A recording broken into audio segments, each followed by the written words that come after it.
No, that's the wrong way. There we go. Oh my god, Rosé! I kill myself. Yay! Oh my god, hey! Welcome back to my Stagey YouTube channel. If you're seeing my face for the first time, my name is Mickey Joe and I am obsessed with all things theatre. So, I have to tell you about a very exciting thing I got to go to recently. I think we're probably coming up to about a year of me getting to be invited to shows to go and talk about them and review them and make content about them on here. This is maybe one of the most exciting invitations I have ever had. I got to go and see Mamma Mia! The Party at the O2. I was meant to be going to review this the weekend that the roof got ripped off of the O2 on the Friday, and we were thinking, are we still gonna go? I say we. I got to go with two of my favourite people, the lovely Daz of All That Dazzles and the lovely Sean Tossell, aka Theatre Fan, the expert of all things theatre news. Shout out to Daz and the lovely people at Amanda Malpass PR for letting us come and review the show and giving us a lovely table. We had a wonderful time. Let me tell you all about my experience at this show. I'm having a wonderful time. Sean's having a wonderful time. I'm having a wonderful time. Daz is having... Daz! Where's Daz? I'm having the time of my life. Daz is having the time of his... That's Dirty Dancing!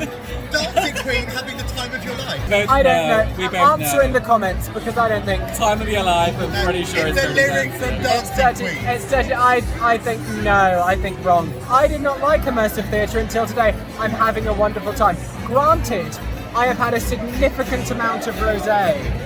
Like, there's more. That helps, that helps. Now, I'm not someone who traditionally loves immersive theatre, which by all accounts, I struggle to explain to people why, because I love being inside a theatre, it's my happy place, and I perform, I do Amdram, I've done it for years, and so you'd think I'd be able to hold a conversation with these people when they're like, how was your flight to Greece? And I'm like,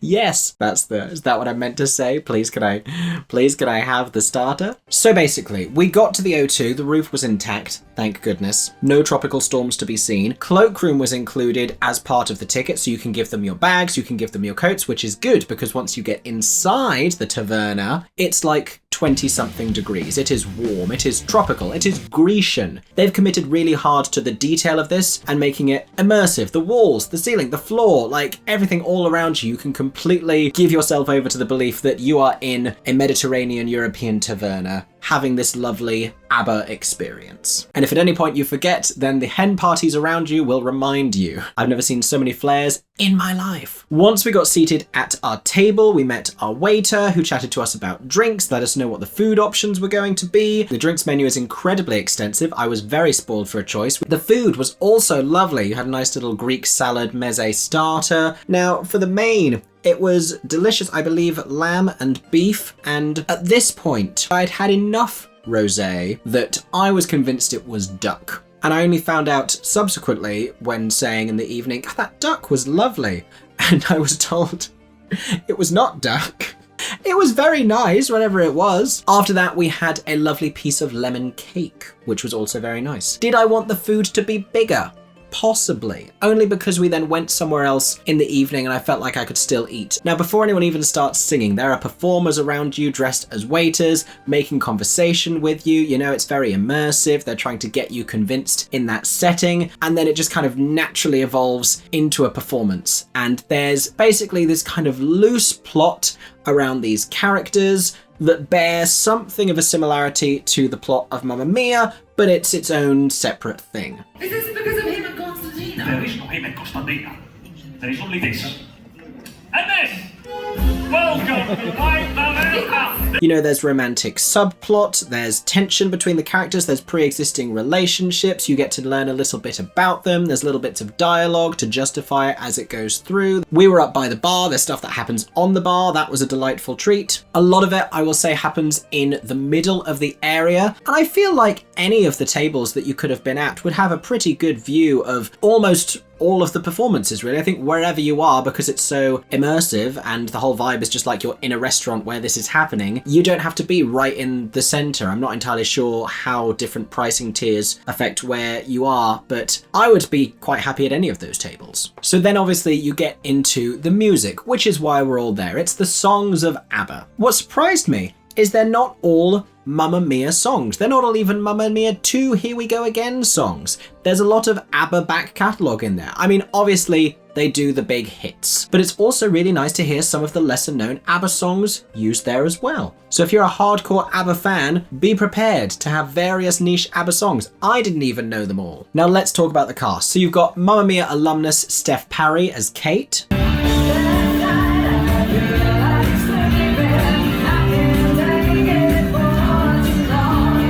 She plays a British woman in a relationship with the man who owns and runs the taverna, who is Nikos. It's Nikos Taverna, and he is played by Fed Zani.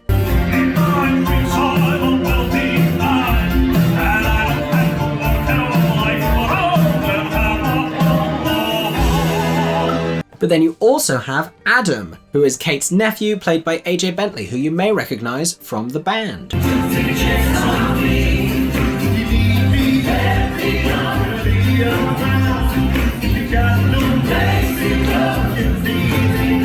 He has an entire romantic subplot with Nikos' daughter, Konstantina, played by Julia Imbach. I took a few minutes post first glass of wine to work out if that was at all incestuous. As far as I can tell, it's fine.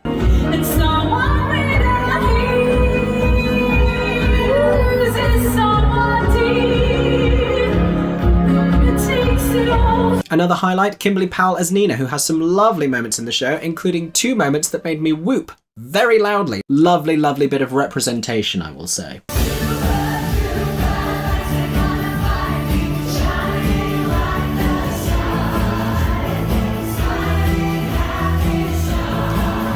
At our performance, the role of Debbie, who is the chef working at the restaurant, was played by Dawn Spence, who was lovely and hilarious and giving me very big Melissa McCarthy as Sookie from Gilmore Girls energy, if you remember that.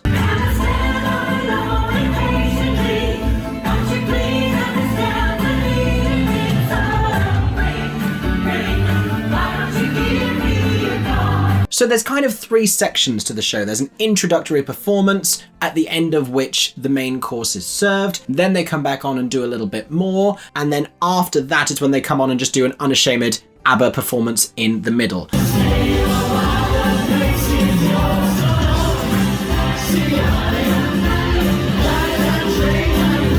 But in terms of like value for money, you are getting choreography with these, you are getting musicianship, you are getting aerial performances at various points, which is stunning and beautiful. Some things that they do with the lights are incredible.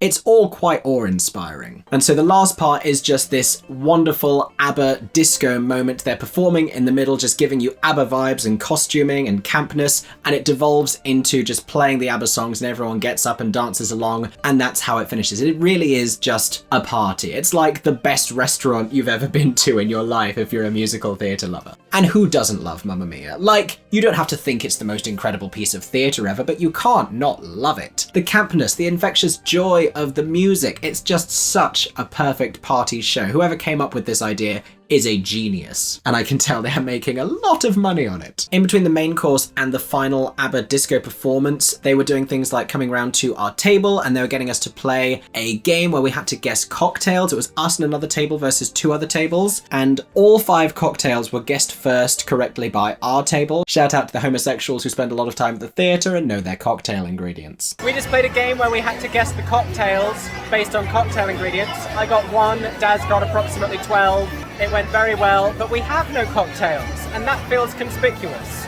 I'm sad about that. We need to remedy that. We're going to get cocktails. We'll get back to you. It's just value for money. It's just this incredible, immersive entertainment experience where they've really put in everything to make sure that everyone in there is having a fantastic time. I defy you not to have a fantastic time at this show. And so that was my experience at Mamma Mia, the party. I would absolutely go again. Mamma Mia, I would go again. There you go. If you have any more questions about Mamma Mia, the party at the O2, feel free to drop them down in the comment section. I will do my best to bring you the answers that you need. Thank you so much for watching this video. I hope you enjoyed. If you did, make sure to subscribe to my Stagey YouTube channel for plenty more content about all your favourite West End shows, including more reviews, more reactions, and hopefully more experiences just like this one. Also, if you want to support me as a Stagey content creator, head over to patreon.com/MickeyJoeTheatre, where as well as a bunch of other photo and video content, you can also gain access to fuller versions of all of the clips of the performance that I used in today's video. I hope everyone is staying safe and that you have a stagey day.